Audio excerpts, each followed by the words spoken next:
नमस्कार। आज हम एक काफी चर्चित मुद्दे पर बात करने वाले हैं। ये जो कांग्रेस पार्टी और राहुल गांधी ने शुरू किया है, वोट चोरी अभियान। हाँ बिल्कुल, इस पर काफी बहस हो रही है आजकल। हमारे पास एक विश्लेषण है जो इस पूरे मामले को देखता है।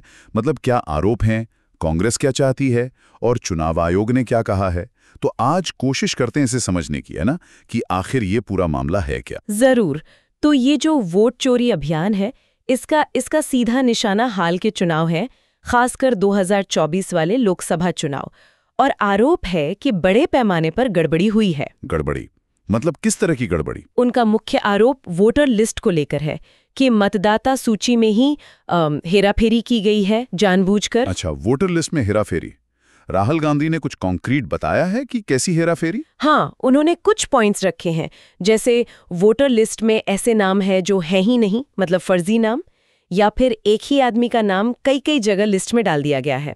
और ऐसे पते भी बताए हैं जहां कोई रहता ही नहीं, या वो पता ही मौजूद नहीं है पर वहां वोटर रजिस्टर्ड है। और उनका इशारा किस तरफ है? मतलब कौन कर रहा है ये सब? आरोप तो सीधा है कि ये सब भारतीय जनता पार्टी यानी बीजेपी को फायदा पहुंचाने के लिए किया गया, ये उनका दावा है। ये तो काफी गंभीर आरोप है।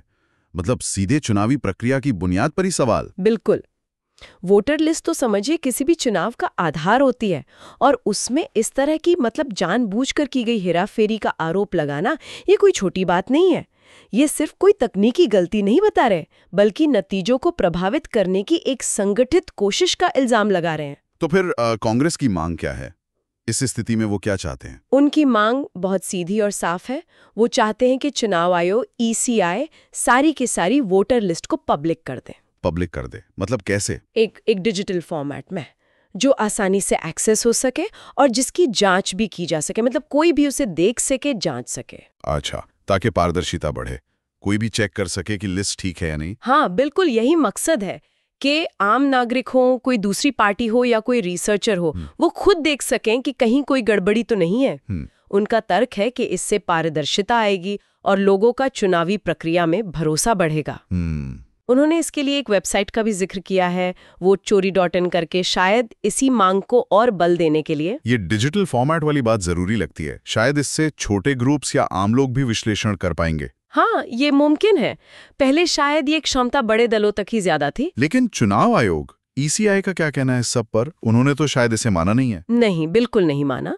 चुनाव आयोग ने इन सारे आरोपों को, आप कह सकती हैं कि सिरे से खारिज कर दिया है।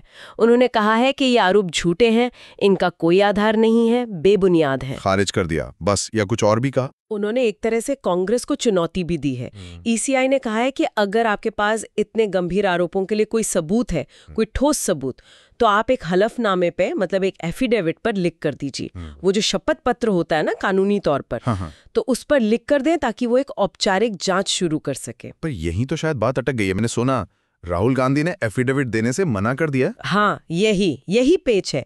उनका तर्क ये है कि वो जिस डेटा की बात कर रहे हैं, जो गड़बड़ियां वो दिखा रहे हैं, वो तो चुनाव आयोग के अपने ही पब्लिक डेटा से मिली हैं। अच्छा, मतलब वो कह रहे हैं कि डेटा तो आपका ही है, आप खुद क्यों नहीं जांचते? बिल्कुल, कि जब डेटा ईसीआई का ही है तो ईसीआई को खुद ही जांच करनी चाहिए, विसंगतियां ठीक करनी चाहिए। हमसे क्यों सबूत मांग रहे हैं एफिडेविट पर? तो अब स्थिति क्या है?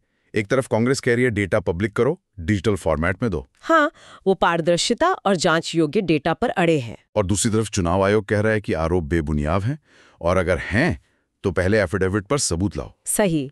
तो एक तरह का गतिरोध बन गया है। मामला अभी गरमाया हुआ है। तो कुल मिला के ये पूरा मामला चुनावी प्रक्रिया की सत्यनिष्ठा पर गंभीर सवाल खड़े करता है। पारदर्शिता की मांग है और दूसरी तरफ चुनाव आयोग का खंडन और सबूत की मांग है। हाँ बिल्कुल।